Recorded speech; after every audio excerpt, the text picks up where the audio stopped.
प्रभाग क्रमांक 14 सह इतर भागात घाणीचे साम्राज्य पसरले असून तात्काळ दुरुस्ती करा अशा थेट सूचना नवनिर्वाचित नगरसेविका ॲडव्होकेट रीमा खरात काळे यांनी महापालिका प्रशासनाला केल्या आहेत। प्रभागात कुठल्याही प्रकारची अस्वच्छता सहन केली जाणार नाही असं देखील त्यांनी स्पष्ट केलं आहे। नुकतीच महानगरपालिका निवडणूक प्रक्रिया पार पडली आहे। यामध्ये भाजपाला जनतेने भरघोस मताने विजयी करत एक हाती सत्ता भाजपाच्या हातात या जालना शहराची दिली आहे।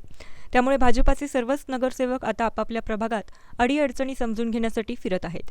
त्याच पार्श्वभूमीवर प्रभाग क्रमांक 14च्या नगरसेविका ॲडव्होकेट रीमा संदीप खरात काळे यांनी उड्डाणपूल परिसरात व त्यांच्या प्रभाग क्रमांक 14 मध्ये संपूर्ण परिसर पिंजून काढत नागरिकांच्या अडीअडचणी समजून घेतल्या। पूर्ण प्रभागाची पाहणी करत जालना महानगरपालिकेच्या स्वच्छता निरीक्षकांना व संबंधित अधिकाऱ्यांना सूचना केल्या आहेत की तात्काळ प्रभागात स्वच्छता मोहीम राबवावी, नागरिकांच्या अडीअडचणी सोडवाव्यात, कुठल्याही अडीअडचणी मी खपवून घेणार नाही अशा कडक सूचना याप्रसंगी त्यांनी जालना महापालिका अधिकारी व संबंधित स्वच्छता निरीक्षक यांना दिल्याचे पाहायला मिळाले।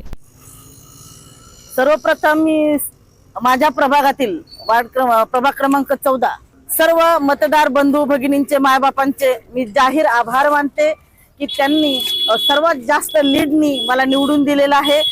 त्यामुळे माझी सर्वात जास्त कामाची जबाबदारी बनते आणि सर्वांचे आभार मानून मी कामाला काल सकाळी 7 वाजेपासून सुरुवात झालेली आहे। आणि अक्षरशः ते चाटुफळे बाबा जे आहेत त्यांना कुत्र्यांनी अगदी पायाचे लचके त्यांच्या तोडले, एवढे कुत्रे इथं मांस सगळं आणून टाकल्या जातं। आणि ही जी सर्व घाण आहे अक्षरशः मला माझ्या प्रभागात जर अशी घाण असेल तर मी कधीही खपून घेतल्या जाणार नाही। काल मॅडम सोबत पण माझं बोलणं झालेलं आहे की मला प्रभागात घाण कुठल्या स्वरूपाची चालणार नाही। म्हणजे बगळे साहेबांसोबत पण बोलणं झालेलं आहे। पाणी वेळी आवळी केव्हाही सोडतात, कचरा गाडी ही घंटा गाडी केव्हा येते केव्हाही जाते, तर आपला सगळा आता हे घाण जे आहे तर आयुक्त मॅडमशी माझं आता बोलणं पण झालं। त्यांचंही म्हणणं की आता संप आहे लोकांचा, ज्यांनी जे कॉन्ट्रॅक्टर पगार देऊ शकत नाहीत वेळेवर त्यांना काहीही अधिकार नाही कॉन्ट्रॅक्ट घेण्याचा। कारण प्रश्न असा आहे की आज संप आहे, काल विकली ऑफ होता, आज संप आहे, हे कुठल्याही स्वरूपात खपून घेतल्या जाणार नाही। लोकांनाही वेळेवर पेमेंट मिळालं पाहिजे। काल बऱ्याच कामगारांची मीटिंग पण घेतली सफाई कामगारांची, त्यांचं म्हणणे लेडीजला फक्त 6,000 पगार मिळतो, पुरुषांना फक्त 9,000, तो कमाल वेतन नियमानुसार मिळाला पाहिजे। साफसफाई कुठल्या स्वरूपाचं कॉम्प्रोमाइज होणार नाही। कारण हे भंगारवाले जे आहेत या सगळ्यांना आपण सांगितलेलं आहे की भंगार उचलून घ्या, नाहीतर सरळ हे डम्पिंग ग्राउंड कडे नेण्यात येईल।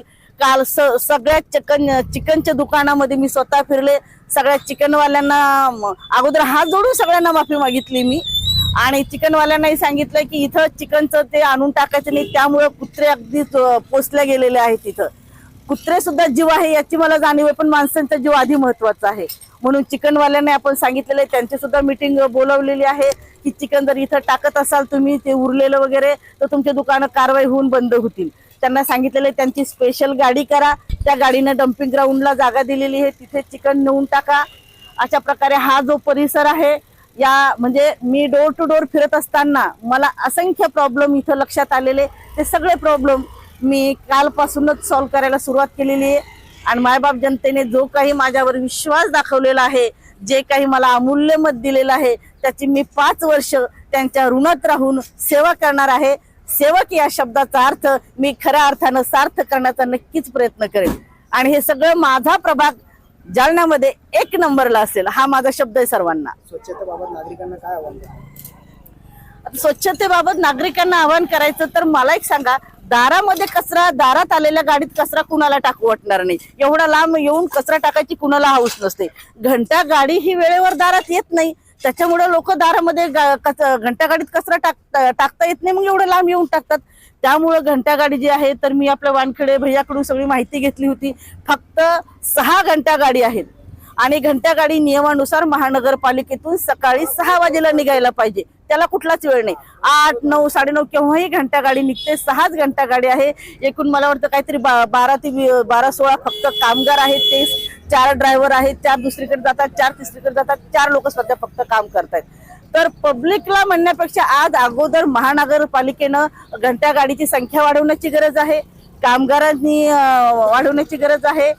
आणि हे जे पाणी सोडतात यांनी एक वेळापत्रक दिलं पाहिजे। अक्षरशः रात्री महिला जागी राहतात, पाणी केव्हा येईल टाइम माहित नाही, तो टाइम वेळेवर पाणी आलं पाहिजे।